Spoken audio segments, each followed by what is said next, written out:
Friends, welcome to our channel Srishti's world of learning. आज हम जो करने जा रहे हैं वो है हमारी MTG book of IMO olympiad class 8 of session 2021। ये आपको आगे चल के भी नेक्स्ट एग्ज़ाम में भी काम आएगी, इस ईयर के एग्ज़ाम में भी बहुत काम आएगी। तो ये इसे स्टार्ट करते हैं। ओके, सो फ्रेंड्स, जो आज हम चैप्टर करने जा रहे हैं दैट इज़ हमारा chapter 13, direct and inverse proportions और वेरिएशन। तो आइए स्टार्ट करते हैं। So friends, let's start. तो जो हमारा फर्स्ट क्वेश्चन है that is if x ratio y is equal to 2:3 and 2:x is equal to 1:2, then the value of y is okay. तो फ्रेंड्स, हम जानते हैं कि हम x रेशो y को x ओवर y एंड 2:3 को 2/3 and 2:x को 2/x और एंड 1:2 को 1/2। तो फ्रेंड्स, मैंने अपने फर्स्ट क्वेश्चंस पहले से करेंगे ताकि आपको लर्निंग में इजी हो। जो नेक्स्ट के क्वेश्चंस होंगे वो मैं खुद आपके सामने करूँगी। ओके, तो ये स्टार्ट करते हैं। पहले तो जब हमारे पास ये गिवन है तो हम इससे x की वैल्यू इजीली फाइंड आउट कर सकते हैं। क्या करना है, क्रॉस मल्टीप्लाई कीजिए and after that cross multiply के बाद हमारे पास ये रिजल्ट आ जाएगा। उसके बाद अब x into 1 very easy x, तो x की वैल्यू हमारे पास आ जाएगी 4। अब हमारे पास जो x की वैल्यू है वो 4 है, तो अब हम इसे इस वाले में फिल कर सकते हैं एंड आफ्टर फिलिंग इट हम y की वैल्यू फाइंड कर सकते हैं। फिर से क्रॉस मल्टीप्लाई कीजिए, फिर हमारे पास आ जाएगा 4 into 3 is equal to 2 into y and then आप क्या कीजिएगा, 4 इंटू 3 के ऊपर 4 इंटू 3 को 2 से डिवाइड कर दीजिए। जब हम डिवाइड करेंगे तो y की वैल्यू हमारे पास आ जाएगी 6। Very easy. तो देखा आपने कितने इजीली ये क्वेश्चन सॉल्व होते हैं, लेकिन हमें बस ये समझना होता है कि क्वेश्चन में दिया क्या हुआ। क्वेश्चन हमें समझ में आना चाहिए फर्स्ट ऑफ ऑल। ओके, तो ये नेक्स्ट क्वेश्चन है if y x and y vary inversely as each other and x is equal to 12 when y is equal to 10, find y when x is 20।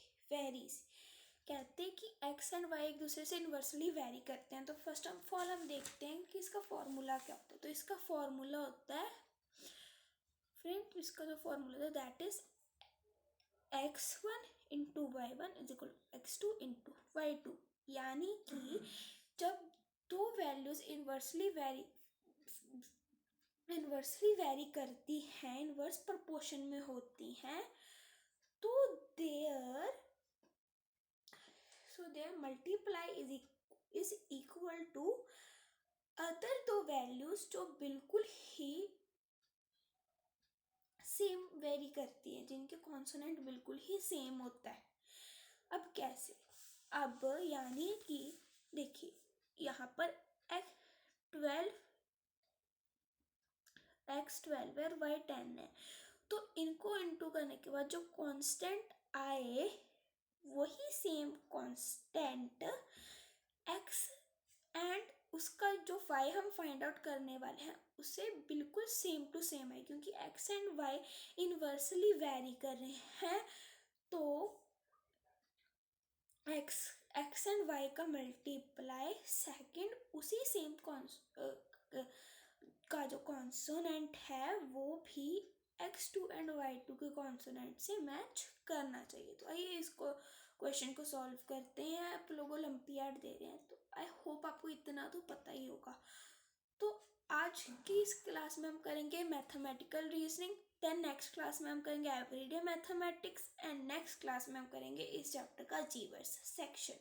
Okay friends, इस chapter के total 3 parts होंगे। तो आइए सबसे पहले question number 2 को solve करते हैं, लेकिन आप उससे पहले हमारे चैनल को सब्सक्राइब कर लीजिए और बेल आइकन को क्लिक कर लीजिए ताकि आप ये पूरा का पूरा चैप्टर हमारे चैनल से देख सकें। ओके, तो इस फॉर्मूला को अप्लाई करने के बाद हमारे पास जो वैल्यूज आती हैं that is 12 into 10 is equal to 20 into y2। Okay, और यहाँ पे हमेशा ये बात याद रखनी है कि y2 y का जो 2 है वो हमेशा पैर में आना चाहिए उसके y की, या फिर साइड पे आना चाहिए। कभी भी उसकी अगर हम हेड पे लगा देते हैं y2 तो वो बन जाएगा y स्क्वेयर, और यही बात हमें नेक्स्ट क्वेश्चन में पता चलेगी। तो ये पहले ये क्वेश्चन करते हैं। ओके, तो क्वेश्चन नंबर 2, अब यहाँ पे हमने ये वैल्यूज फिल की तो बहुत ही, इसके बाद हमें ट्रांसपोर्टेशन मेथड अप्लाई करना है, उसके बाद हमें कटिंग करनी है, देन हमें पता चल जाएगा जो हमारी y2 है, y2 ओके, इसकी जो वैल्यू है दैट इज 6। तो ओके फ्रेंड्स, मुझे लगता है आपको समझ में आ गया होगा कि जब दो वैल्यूज इन्वर्सली वेरी करते हैं तब उनका मल्टीप्लाई दूसरी सेम कॉन्सोनेंट से वेरी करने वाले से मिलता है, यानी x1 into y1 is equal to x2 into y2। जब भी हमें किसी क्वेश्चन में दो वैल्यूज दी हों जो दोनों ही एक दूसरे से इन्वर्सली वेरी करें और हमें फर्स्ट वैल्यू से सेकंड वैल्यू की वैल्यू फाइंड आउट करनी, फर्स्ट वैल्यू से हमें सेकंड वैल्यू फाइंड आउट करनी हो तो हमेशा ये फॉर्मूला अप्लाई होगा। ओके फ्रेंड्स, एंड जो नेक्स्ट फॉर्मूला डायरेक्टली वेरी का हम नेक्स्ट क्वेश्चन में देखते हैं। ओके, तो हमारे पास नेक्स्ट क्वेश्चन क्या है, इफ, ये ध्यान से देखना है। अब if y varies directly as x square and x is equal to 2, when y is equal to 3 then find y when x is 6। कहते x y जो है वो x के स्क्वायर से डायरेक्टली वेरी करता है, x से नहीं डायरेक्टली वेरी करता है, x के स्क्वायर से डायरेक्टली वेरी करता है। तो जब x 2 था तब y 3 था, तो अब x 6 है तो y क्या होगा। ओके फ्रेंड्स, तो ये देखते हैं। अब यहाँ पे क्या है x1, तो इसमें जो फॉर्मूला होगा जब वो दोनों इन्वर्सली वेरी कर रहे थे या इनडायरेक्टली वेरी कर रहे थे तब हमारे पास जो फॉर्मूला था वो था x1 into y1 is equal to x2 into y2। लेकिन अब जब ये डायरेक्टली वेरी कर रहे हैं तो जो हमारे पास फॉर्मूला होगा वो होगा y1 over x1 is equal to y2 over x2। Okay, अगर आप इसको आगे आगे जितना बढ़ाते हैं अकॉर्डिंग टू वैल्यूज बढ़ा सकते हैं। यहाँ पे मैंने y3 ओवर x3 भी लिख दिया, लेकिन वो आपकी मर्जी, आप कैसे लिखना चाहते हैं। और ये इनवर्स, ये दोनों ऑपोजिट भी सकते हैं, x1 over y1 is equal to x2 over y2, यानी ये ऊपर x ऊपर और y भी नीचे हो सकता है। That will vary according to the question. अभी क्वेश्चन इस टाइप से तो मैंने इसे ऐसे लिखा, तो ये जल्दी जल्दी करते हैं। ओके, तो यहाँ पे हमारे पास है y over x2 is equal to 3 over 2 का स्क्वायर, क्योंकि यहाँ पे हमारे पास था x2 है तो 2 स्क्वायर हो गया 2 का square, and then x square होगा 2 का स्क्वायर, y ओवर 6 का square. Okay, according to square square लगता जाएगा। फिर नेक्स्ट हमारे पास इसका हमने इसको सॉल्व किया तो स्क्वायर ये बन गया। अब यहाँ पर हमारे पास इसे सेम ऐसे रख लेते हैं स्क्वायर में ही। तो अब हमारे पास जो वैल्यू बनती है दैट इज ये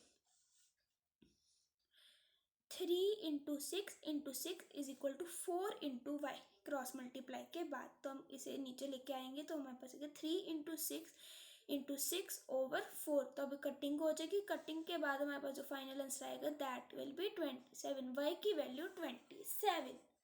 ओके फ्रेंड्स, तो ये जल्दी जल्दी से हम नेक्स्ट क्वेश्चंस भी कर लेते हैं क्योंकि अब तो बहुत इजी वाला पार्ट आ चुका है, अभी तो कोई टेंशन की बात ही नहीं। सो फ्रेंड्स, हमारे पास जो नेक्स्ट क्वेश्चन है दैट इज, आई होप आपको दिख रहा है, यस फ्रेंड्स। तो जो हमारा फोर्थ क्वेश्चन है that is if 1/5 is in ratio 1/5 ratio 1/x is equal to 1/x ratio 1/125, then find the value of x। तो ये थोड़ा सा कंफ्यूजिंग क्वेश्चन है, इसे ध्यान से देखिएगा आप लोग। ओके, तो ये देखिए हमारे पास क्या है 1/5 is in ratio with 1/x is equal to 1/x is in ratio with 1/125. Okay, तो अब यहाँ पे रेशो का मतलब होता है डिवाइड। ये आपको हमेशा याद रखना है कि रेशो का मतलब होता है डिवाइड उसी नंबर के साथ। तो अभी यहाँ पे ये डिवाइड हो रहे हैं तो हम इसे इनकी इंटरचेंजिंग करते हैं, तो ये एक्स से जाके मल्टीप्लाई हो जाएगा और उधर 1 जाके भी 1/5 जाके मल्टीप्लाई हो जाएगा। कैसे, देखिए ऐसे।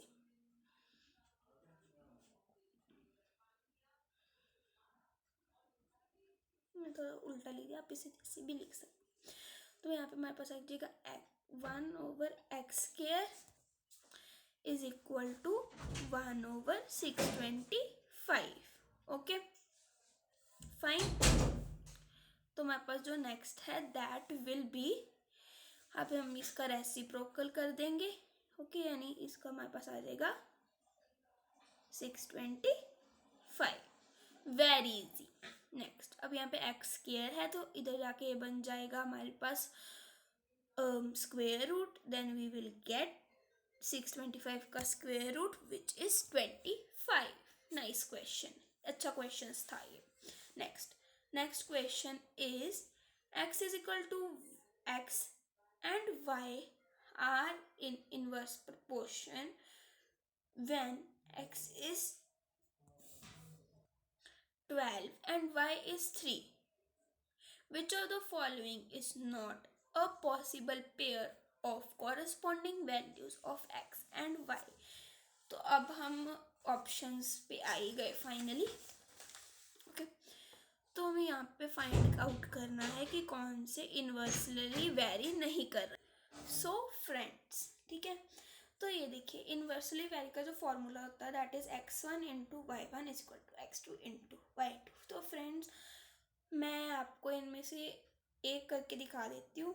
With the help of that आप बाकी के खुद ट्राई कीजिएगा एंड फाइंड आउट। मैं आपको आंसर भी बताऊंगी कि कौन सा है। तो अगर आपको मैं एक करके दिखा रही हूँ, अगर आप बाकी खुद ट्राई करेंगे तभी आपकी प्रैक्टिस होगी। ओके फ्रेंड्स, तो इसमें से ये है हमारा क्वेश्चन नंबर 5। तो इसमें से इसका जो फर्स्ट पार्ट है दैट मैं इसका बी फॉर ए पार्ट ही कर रही हूँ। तो हमारे पास जो फॉर्मूला होता है that is x1 into y1 is equal to x2 into y2। Okay, so here we have 12 into 3 is equal to 4 into 9। तो यहाँ पे भी 36 आ रहा है और यहाँ पे भी 36 आ रहा है। जब दोनों साइड्स की वैल्यूज का मल्टीप्लाई सेम आए then they both vary inversely. तो यहाँ पे सेम आ रहा है, so yes they vary inversely. Okay, अब हम नेक्स्ट वैल्यूज ट्राई कीजिएगा और कमेंट में बताइएगा कि इनमें से कौन सी वैल्यू इन्वर्सली वेरी नहीं कर रही है। ये क्वेश्चन का आंसर आपको कमेंट में देना है। तो जो भी इसका कमेंट में आंसर सही देंगे तो मैं उनके आंसर को लाइक भी ज़रूर करूँगी, क्योंकि आपको अप्रिशिएट करना तो यार बनता है ना। ओके, तो ये नेक्स्ट क्वेश्चन देखते हैं। Okay, if a ratio b is 2:3 and b ratio c is equal to 4:5, then c ratio a is equal to। Okay friends, तो ये इसकी वैल्यू। सो फ्रेंड्स, जो हमारा क्वेश्चन नंबर 6 है according to that a is equal to b, a over b is equal to 2/3, यानी a b की division 2/3 से equal है। एंड सो हमारी जो b की वैल्यू है, तो a उधर ट्रांसपोर्ट हो गया, तो हमारी b की जो वैल्यू है वो आ गई है 3/2 इंटू a, क्योंकि b की वैल्यू ये हो ही सकती है ना। पर अगर हम b को इधर रखते हैं और a को उधर ट्रांसपोर्ट कर रहे हैं तो इसकी सॉल्यूशन से b की वैल्यू आ जाएगी। सो इन इक्वली हमारे पास है ऑल्सो, यहाँ पे ऑल्सो लिखना रह गया, also b ratio c is equal to 4/5, यानी b divided c is equal to 4/5। तो यहाँ पर हम b जो है हमारे पास वो ये है b की value over c is equal to 4/5। So we can take this. So इसको अगर हम सॉल्व कर दें तो जब हमने इसे सॉल्व करेंगे तो जो 2 है वो नीचे चला जाएगा c के साथ। ओके, इसे सॉल्व करने के जो c है सॉरी जो c है वो ऊपर आ जाएगा, ठीक है, क्योंकि ये दोनों डिवाइड में है। तो हमारे पास बनेगा 3a is equal to 2/c is equal to 4/5। तो जो 3 and 2 है ये इधर हमारे पास डिवीजन में, तो इधर जाके मल्टीप्लाई हो जाएंगे, that and form reciprocal. Okay, इधर एक दूसरे डिवाइड में रेसिप्रोकल हो जाएंगे। तो हमारे पास जो वैल्यू आएगी a/c की हो जाएगी 8/15। So we can say that c ratio a is equal to 15/8। तो फ्रेंड्स ये थोड़ा सा लॉजिकल क्वेश्चन था, तो एक बारी मैंने आपको समझा दिया है। अगर आप लोग इसे एक बारी देखना चाहते हैं स्क्रीनशॉट ले सकते हैं इसका क्वेश्चन का, ये देख लीजिए और इसे खुद समझिएगा, और जिन्हें समझ में आ जाए वो कमेंट में ज़रूर लिखेगा I understood this question. Okay friends, तो आइए नेक्स्ट क्वेश्चन करते हैं जल्दी। ओके फ्रेंड्स, तो जो हमारे पास नेक्स्ट क्वेश्चन है that is when x is equal to 7, 11 and so on, y is equal to 8, 28, 44 and so on, then x and y are in। Okay, तो अब हमें ये देखिए यहाँ पे हम देख सकते हैं कि जब 2 इंक्रीज हो रहा है तभी 8 इंक्रीज हो रहा है, जब 7 इंक्रीज हो रहा है तभी 28 इंक्रीज हो रहा है। Then we can say they are in direct proportion. आपको एक छोटी सी बात याद रखनी है, क्योंकि ओलंपियाड तो सारे क्वेश्चन तो हम एक एक करके सॉल्व करके भी नहीं देखेंगे ना, तो बस आपको ये याद रखना है कि जब x इंक्रीज होए और y भी साथ इंक्रीज होए then they are in direct proportion. But when x increase हो रहा है एंड y डिक्रीज हो रहा है then they are in inverse proportion, यानी एक दूसरे से उल्टा चल रहे हैं, एक दूसरे के इनवर्स चल रहे हैं, डायरेक्ट यानी एक दूसरे के साथ चल रहे हैं। तो यस, यहाँ पे जब ये इंक्रीज हो रहा है तभी ये इंक्रीज हो रहा है। मोर ओवर 2/8 को जब हम डिवाइड करें हमारे पास आ रहा है 1/4, वहीं पर जब हम 7/28 को डिवाइड करें तभी हमारे पास 1/4 ही आ रहा है। तो there x1/y1 is equal to x2/y2 की भी जो फॉर्मूला अप्लाई हो रहा है, इसलिए they are in direct proportion.